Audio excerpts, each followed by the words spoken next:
Queridos hermanos, les tengo una maravillosa, excelente y sublime noticia. Jesús ha resucitado. Jesús ha resucitado de entre los muertos. Esa es la más grande, espectacular noticia que usted pudiera escuchar. La pregunta es, ¿quién de los hombres, cualquiera de este mundo, ya sea académicos, pintores, filósofos, hombres de las Fuerzas Armadas, estudiosos, quién de ellos podría decir: voy a ir a la ciudad de Jerusalén, allá voy a ser enjuiciado, condenado a la muerte, pero al tercer día voy a resucitar? Ninguno de ellos, solamente fue nuestro Señor Jesucristo quien habló de esto, esta gran verdad que es la que sostiene la fe, quien sostiene la iglesia y quien aún se mantiene vigente para seguir compartiendo la resurrección de Jesús. Ahora, el texto que vamos a trabajar, comentar, predicar y enseñarles está en Mateo capítulo 24, los versículos 1 al 12. Y también podemos considerar el texto de Lucas capítulo 24, también 1 al 12, y hay otros versículos más. También puede considerar Marcos capítulo 15, más o menos, por ahí se habla de la resurrección de nuestro Señor Jesús.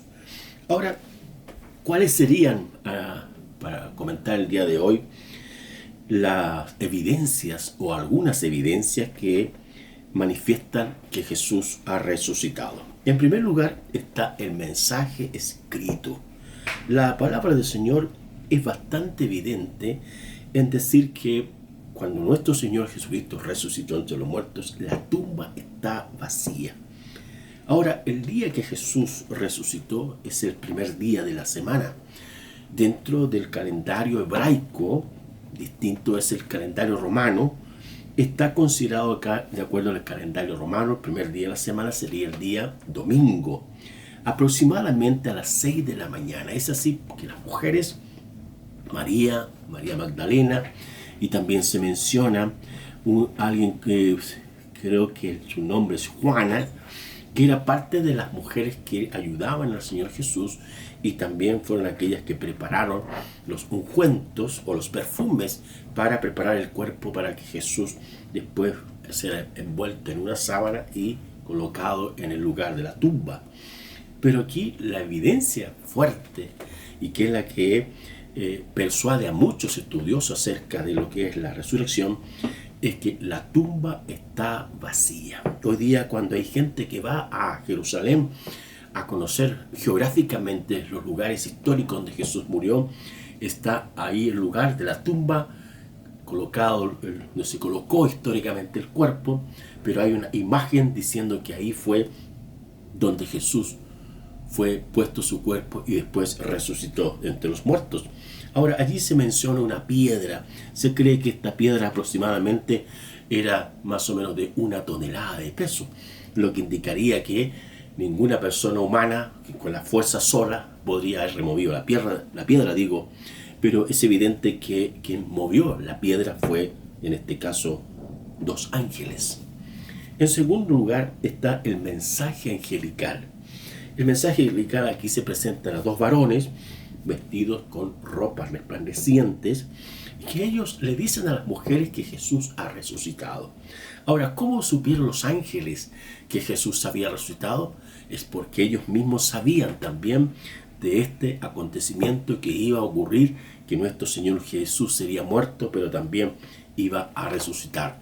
El texto dice, no está aquí, sino que ha resucitado. Acuérdense de lo que Él les habló cuando aún estaba en Galilea. Y ahí se menciona 3 días muertos, pero el tercer día resucitaría con poder y gloria. En tercer lugar está el mensaje de las mujeres. Fueron las mujeres las primeras testigos de que Jesús había resucitado, ya que ellas iban previamente a preparar el cuerpo, como dije, para dejarlo ahí perfumado en el lugar donde estaba colocado el cuerpo. Y ellas fueron las que vinieron y les contaron a los discípulos, porque los 2 varones o los 2 ángeles que se mencionan acá son aquellos que les dicen: vayan y cuenten esto a los discípulos. En Lucas capítulo 24, versículo 7 dice: es necesario que el Hijo del Hombre sea entregado en manos de hombres pecadores y que sea resucitado y resucite al tercer día. Entonces ellas se acordaron de sus palabras. ¿Qué palabras? Las palabras de Jesús. Jesús les dijo a las mujeres, a los discípulos, que era necesario que él fuera a Jerusalén, que allá iba a ser sentenciado a la muerte y que al tercer día resucitaría. Entonces, esto pasó por la mente de ellas, se acordaron de las palabras de Jesús y rápidamente fueron a hablarle a los discípulos de dicho acontecimiento.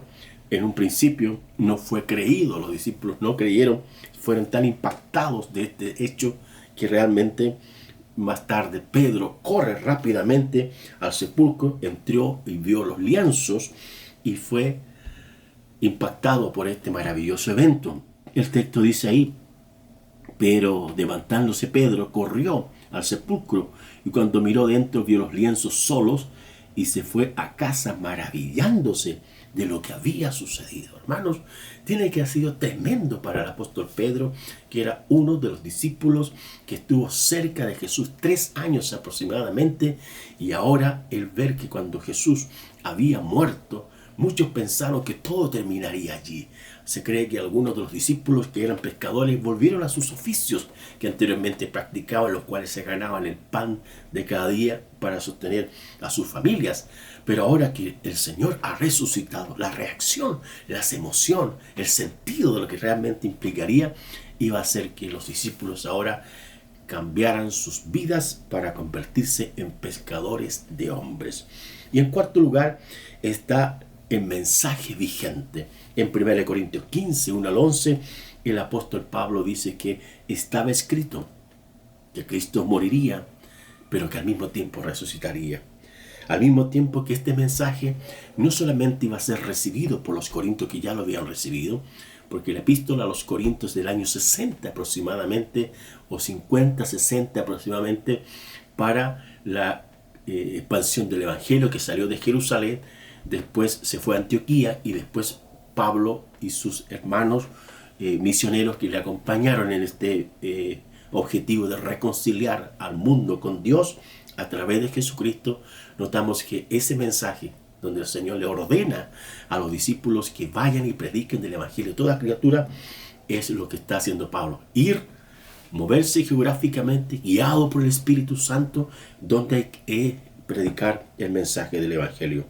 Al mismo tiempo, este mensaje se mantiene activo, teniendo como su fundamento el autor mismo de la vida, que es nuestro Señor Jesucristo. El cristianismo, hermanos, no está fundamentado en un alguien muerto, en una historia pasada. Está fundamentado en Jesucristo, Dios Todopoderoso, vivo, presente en el mundo de hoy. Al mismo tiempo, fueron muchos los que fueron testigos de esta manifestación, ya que cuando los discípulos se reunieron también en el lugar donde cenaban, Jesús se apareció entre ellos, y el texto bíblico dice que se apareció a más de 500 hermanos a la vez. Entonces, este mensaje, el mensaje del evangelio, el mensaje de Cristo, está plenamente vigente y se mantendrá vivo porque su autor vive por los siglos de los siglos. Para terminar, la resurrección de Jesús es una de las verdades más profundas y verdaderas que hoy día toda persona puede creer y confiar plenamente en Jesús, que Él es el Señor, que ha muerto, que ha resucitado y es la esperanza viva, firme, sólida, en la cual usted puede depositar su vida, su corazón, su familia, todo lo que usted es, ya que Jesucristo vino a este mundo a morir para salvarnos de la condenación eterna. El mensaje del Señor está vivo porque su autor está vivo y vive para siempre. Es más, Él va a venir por segunda vez a esta tierra a buscar a su iglesia. Oremos. Padre bueno, oramos como siempre en el nombre, sobre todo el nombre que es el nombre de Jesús, y pedimos que tu bendición, que tu palabra, que es bendita por los siglos de los siglos, a través de tu Espíritu, entre en nuestro corazón y produzca cambios, que son cambios benéficos, saludables, espirituales, para honrarte y servirte a ti, Señor, y esperar tu venida. En el nombre de Jesús. Amén.